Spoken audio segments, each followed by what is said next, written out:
Hi everybody, welcome back to Resurrected Joy. I am so excited. I'm not a musician. But I am really excited to be here. I'm gonna get started with my story. It is my testimony.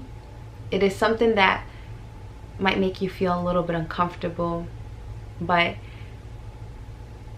I have come to realize in these past couple of months how important it is to be uncomfortable, to feel uncomfortable sometimes, so that we can learn from our mistakes, from our perceptions, from any rooted ideas or beliefs that don't belong, so that we can learn from them and grow.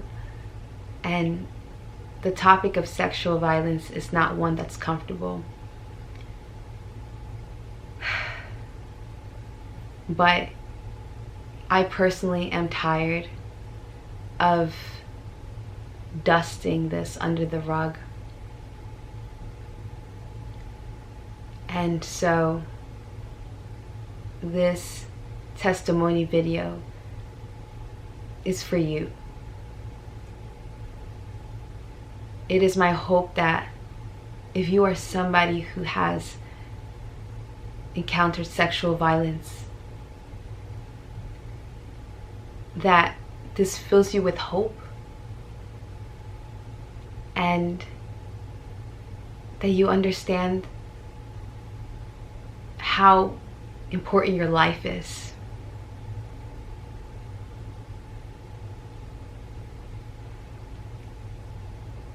And that you hold on.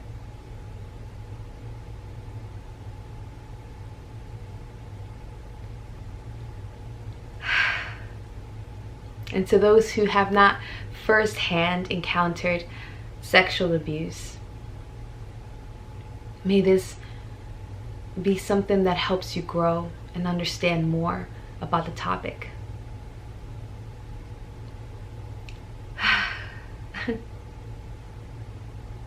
So I'm just gonna get started. This is not something that I want to say in a very boastful way, but I believe that my life has been a victory from the moment that I was conceived. And what I mean by that is my mom, she had a miscarriage before me. And when she had me, through a series of events, the possibility of me coming out well and healthy or alive were very slim. And it was so much so that for the safety of my mom, the doctors suggested to my mom that she abort me. And obviously she didn't go through with it. I'm here now. And when I was born on May 5th, 1993, I was a healthy baby. And that in itself is a miracle. I was born here in the United States.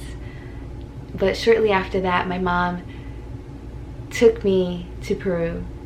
And the reason for that was because my dad lived in Peru, and she hoped and had this intentionality of creating a family.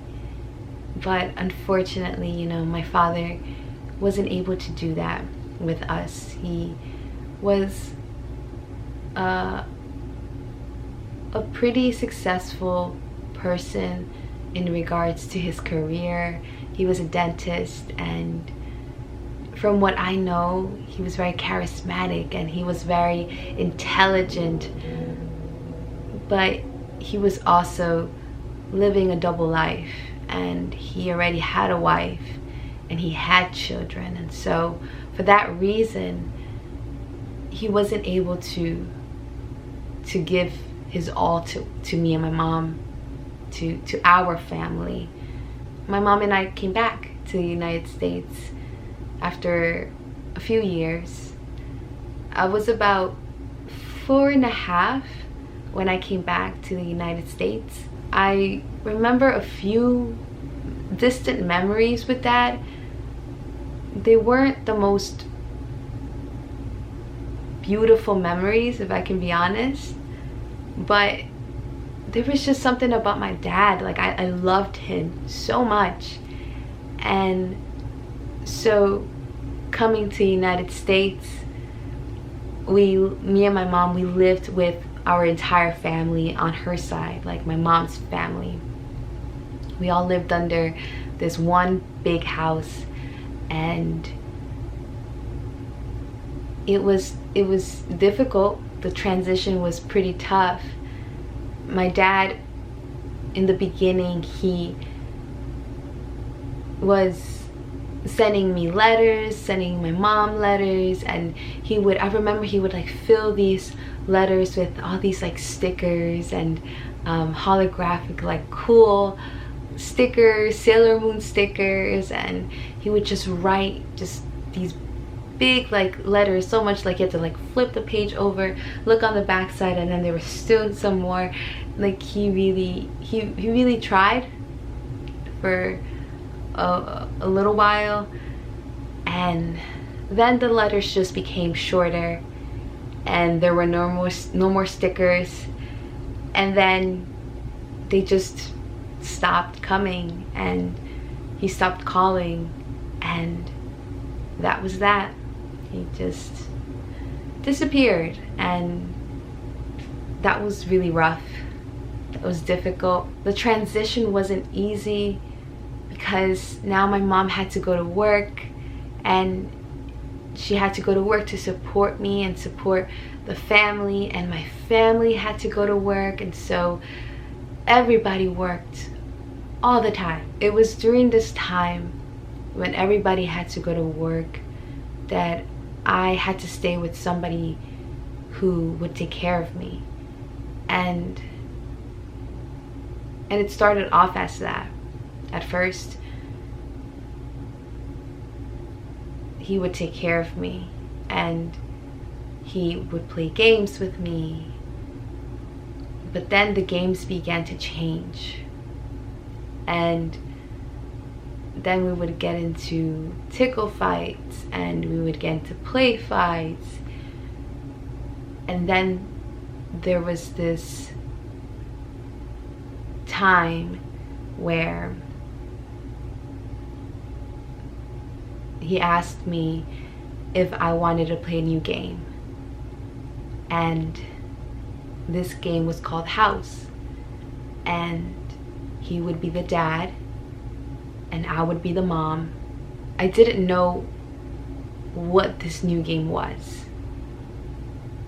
but it was through this game, on this day,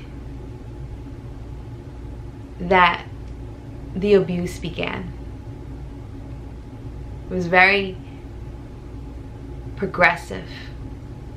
It started off mild, as I guess you can say at first, but then it went full on into full rape, and it happened for a while. It wasn't just once, twice, or a handful of times. This went on for a while. I remember being scared. I remember the places that this person would bring me to do this. I remember him saying that if I said anything, that my mom, my family would get mad at me and would get mad at him, and so I couldn't say anything. And I feared that a lot. I don't know why, but I was scared. I was scared that they would get mad at me and at him. When everything was over and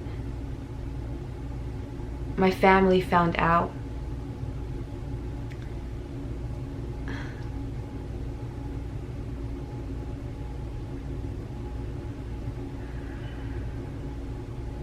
even though the sexual trauma had ended, there were still many years that I faced with the residual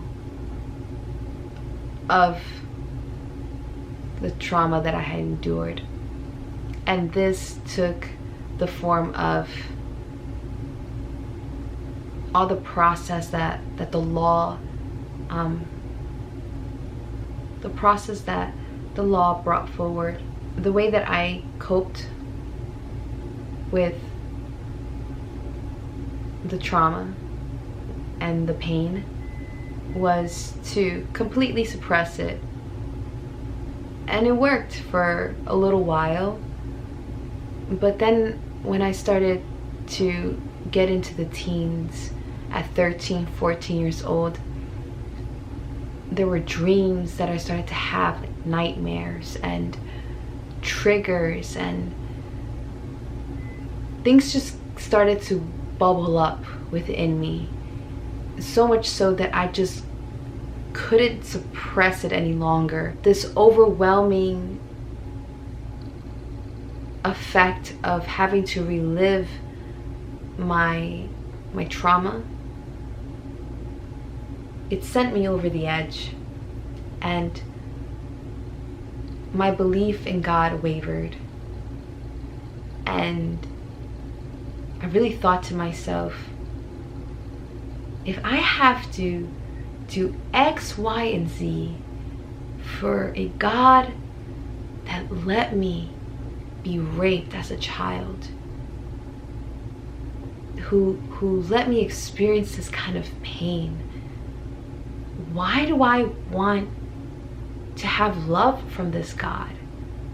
Why do I feel like I have to do all of these things and check all of these boxes in order to be loved by Him?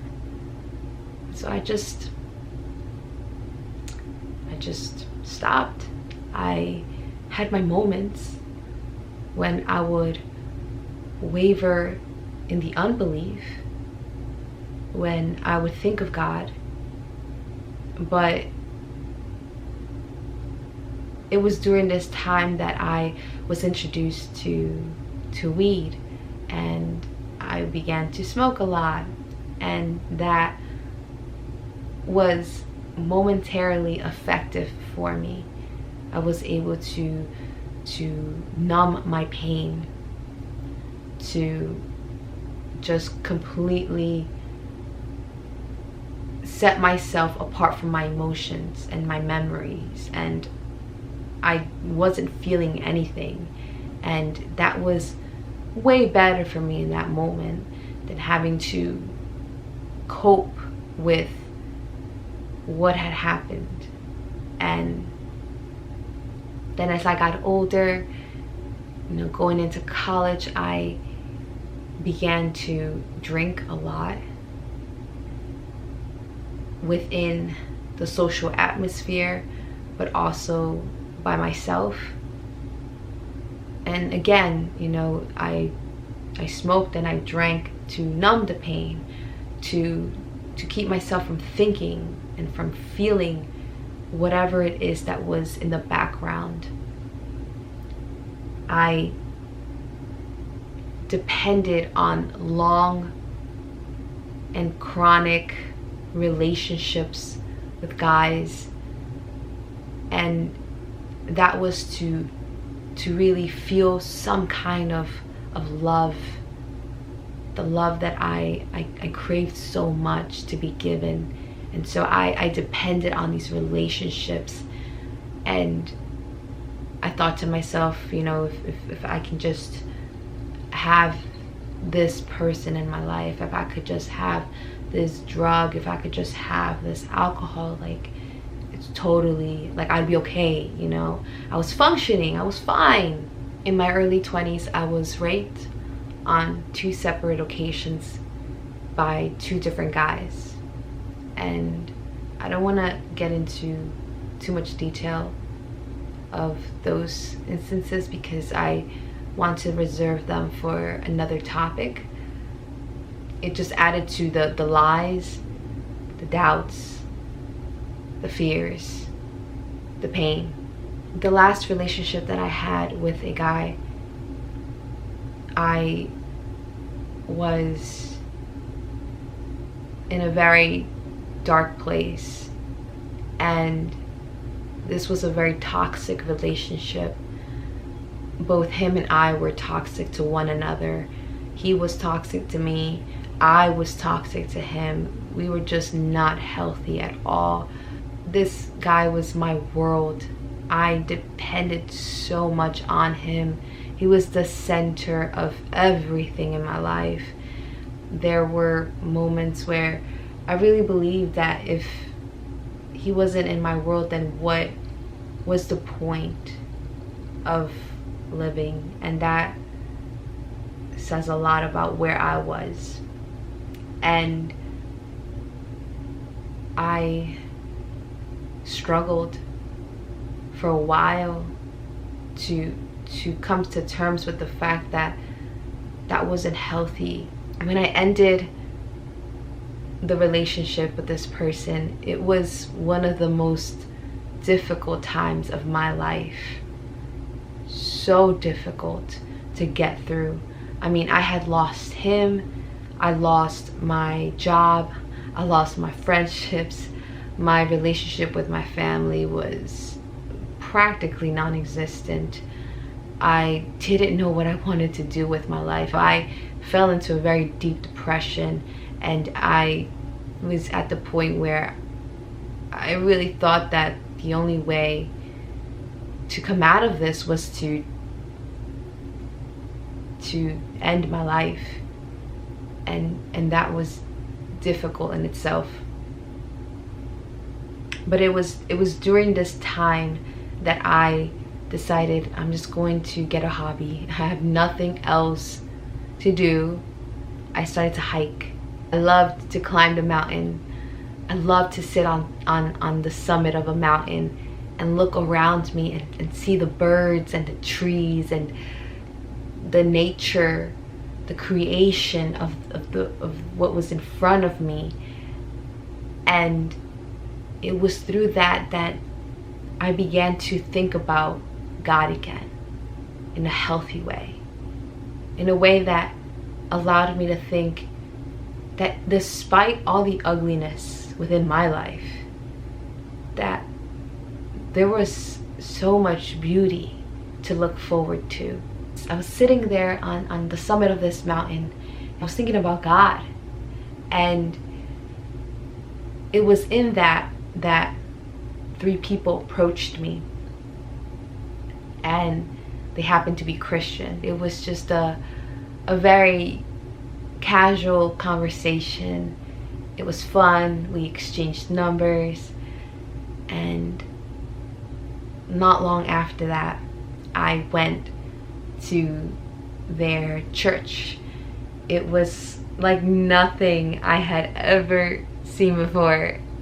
I saw people just dancing, like jumping up and down and praising Jesus. Their freedom, their joy was something that I wanted. I wanted that. I wanted that so bad. I remember being peeved because I felt like, you know, I didn't know that we were going to church, and so I didn't look the part.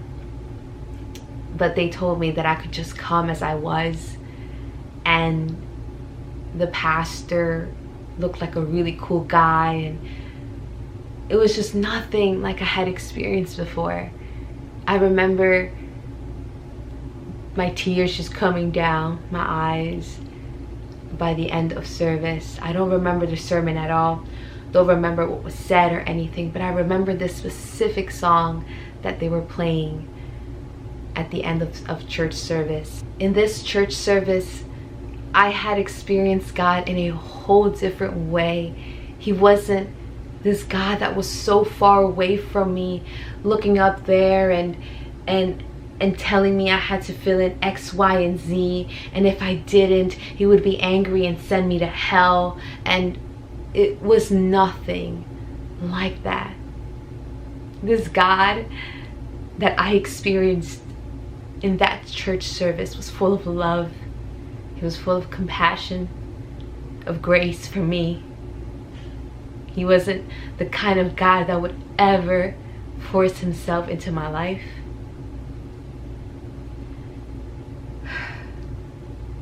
I remember the moment when they asked if anybody wanted to give their life to Jesus, to raise their hand, and I did. It was one of the best decisions of my life.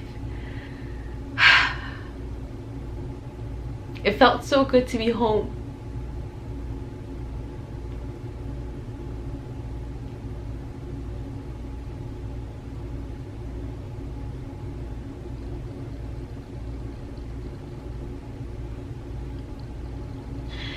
And I wish that I could tell you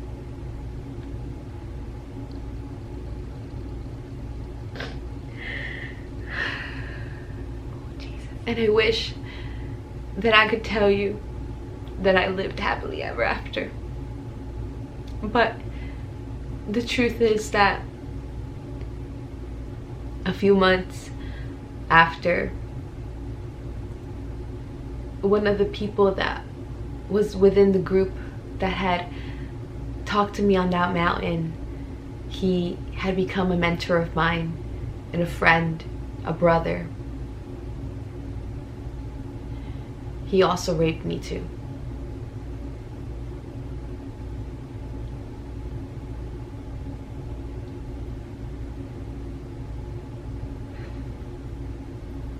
That last blow to me almost took me out.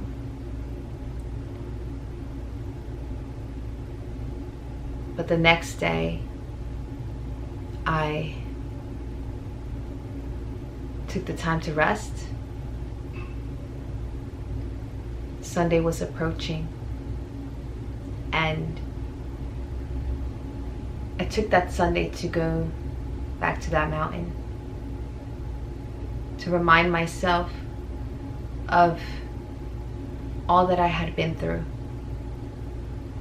Because in my mind, I imagined there to be a fork in the road.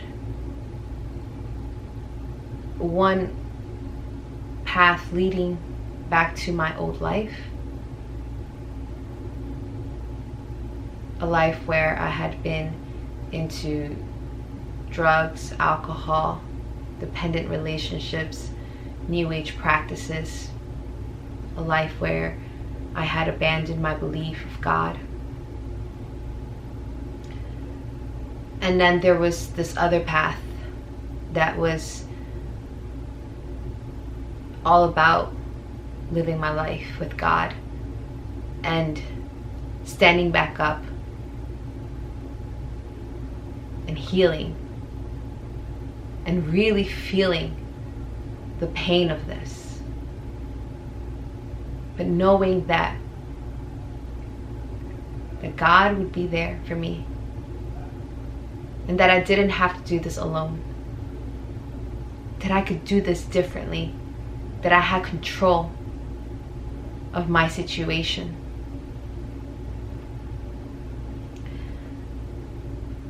That Sunday, after going hiking, I went to one of the branches of the church, an evening service. And again, I can't remember what was said. All I remember was crying. And my act of being there, my decision of going, that being what solidified my relationship with God. And it wasn't easy. The healing process is still something that I am going through till this day. And I am so fortunate to have had the support of a strong, selected group of people that have helped me cope, that have loved me through it all, through every single one of my challenges. They have been there for me, and you know who you are. And I want to take the time to thank you. I am grateful to God for your friendships, for your love, for your support, for believing in me when I couldn't believe in myself. I remember I was writing these declarations and putting them on my wall one day, and this one was one that I really felt it connect to what I had gone through in my life. And it really connected to that fork in the road kind of moment. And it's this declaration right here. I will always choose my Father in heaven. And it is one that has really been the backbone to everything that I have continued on to do after the last incident of trauma that I encountered. Where am I now? Well, I'm here. I am here because I know that God has purposed me to not stay silent, to speak, to express everything that He wants me to speak about. There have been many things in my life that have transpired in the course of this time between April 2017, when I was raped for the last time, and now. And I want to share them with you because these experiences have contributed so much to my healing process. And I am not anywhere close to 100% healed. I do not have all the answers. I can't sit here and tell you that I have gotten everything right, but I have experience. I have personally experienced what it is to be raped as a child, to be raped as a young adult, and to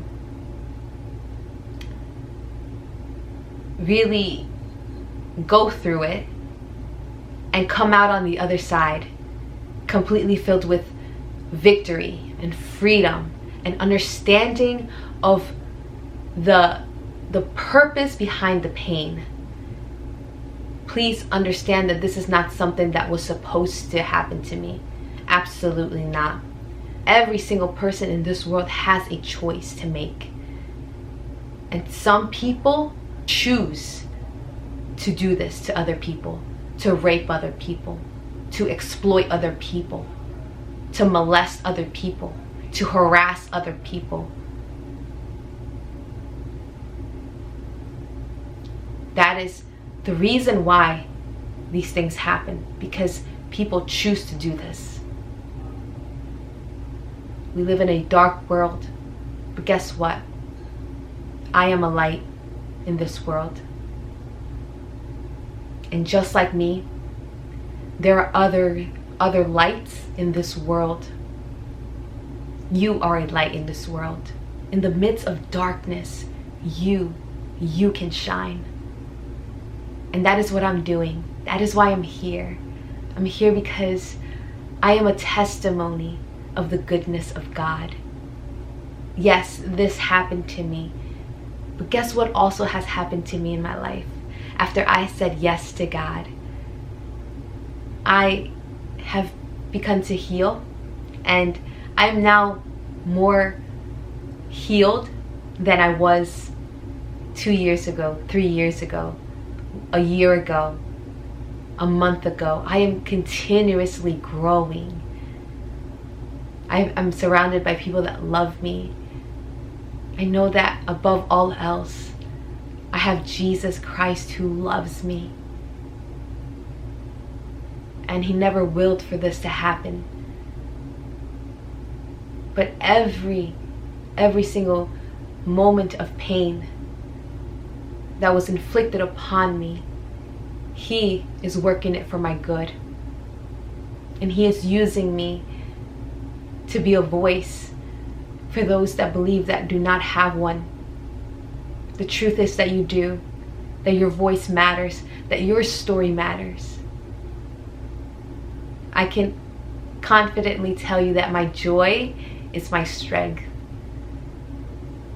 Not every single day am I filled with like rainbows and sunshine and I'm like this happy person all the time. I am human, you know, I also have my moments, but I am constantly overflowed with joy and it exudes from me.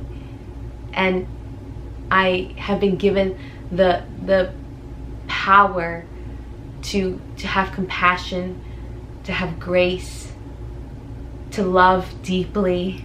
There's just so many things that God has restored within me, and I'm a different person. I'm no longer living this life filled with other things to numb my pain. No, I have embraced my walk. This is part of it. Resurrected joy is part of it. And I want to share what I know, what I've learned. I want to share with you different topics and things that I have overcome and the things that I'm still trying to overcome, that I'm still in the process of overcoming. I also want to share with you my life and what it looks like in terms of my joy. I am sorry if this has taken way too long to put out, but I did it. And this alone in itself is a victory, and to be able to share this victory with you it means a lot to me. It's priceless, honestly. So this is my testimony. I hope and pray that something from this has encouraged you, that it has given you strength. I will continue to share my story in different ways. If you feel led to share your own story or any kind of part of your own story, please do so in the comment section below. But if you would like to share something and you're just not feeling comfortable with doing that, it is totally fine. Go to Resurrected Joy on Instagram and you can private message me, or you can email me at resurrectedjoy@gmail.com. I am looking forward to connecting with you, to listening to you, because I know that the sharing of your own story is something that it's full of freedom, honestly. And so if you feel comfortable with doing that, then please do so. If you would like, give a like to this video, subscribe if you haven't already, and I am looking forward to seeing you very, very soon in the next one. Yeah.